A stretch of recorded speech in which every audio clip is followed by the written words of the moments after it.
In the shadowed forests of medieval Transylvania, where wolves howled under silver moons and villages clung to candlelight, people believed something extraordinary. Not just in spirits, not just in curses, but that God himself walked among them.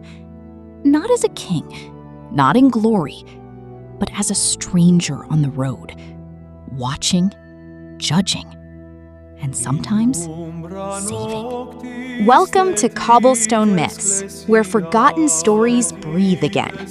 In medieval Transylvania, now part of Romania, faith was not distant. It was immediate, personal, watching. Folktales passed down through generations spoke of a God who did not remain in heaven, but walked the earth in disguise. Sometimes as a weary traveler, sometimes as a poor old man, sometimes as a silent observer at a village feast. And only a few, the humble, the kind, the pure-hearted, recognized him. Or rather, they treated him kindly without knowing who he was. One such tale speaks of a young shepherd named Iancu, poor, unknown, but gentle in heart. One bitter winter evening, as frost gripped the hills, he made a fire to keep himself and the flock warm.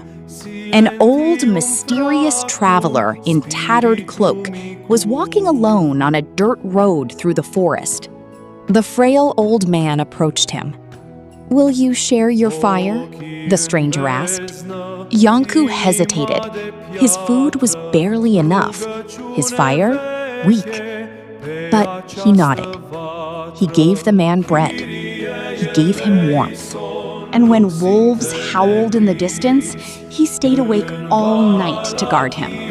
At dawn, the old man stood, not weak anymore. The cold seemed to bend away from him. And then he spoke.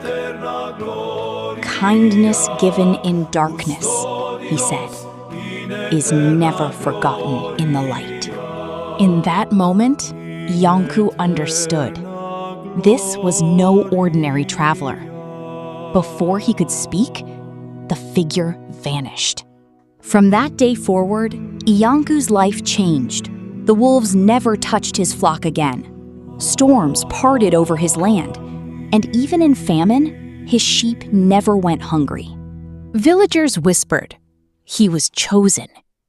But the old tales remind us, Iancu was not chosen before his kindness. He was chosen because of it. These Transylvanian folktales were not just stories, they were lessons. They taught that God watches, not from afar, but from within the world itself. This is not a soul story where God is imagined as neighboring figure.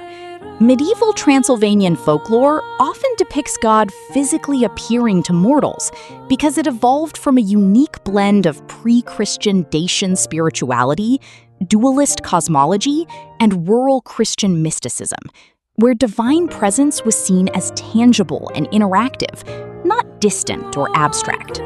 This differs from Western European traditions, which were shaped by scholastic theology and hierarchical church structures that emphasized divine transcendence over direct encounter. Hence, medieval Transylvania believed that every stranger could be divine, every act of kindness, a test, every moment of compassion, a prayer. In a land filled with fear, of war, of darkness, of the unknown, these stories gave people something powerful: hope. So the next time you hear footsteps on a lonely road or meet a stranger in need, remember the old belief of Transylvania. God may not arrive with thunder. He may come quietly, watching what you choose to do.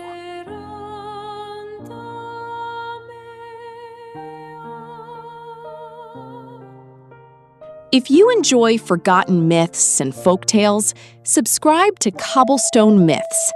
There are many more stories waiting in the shadows.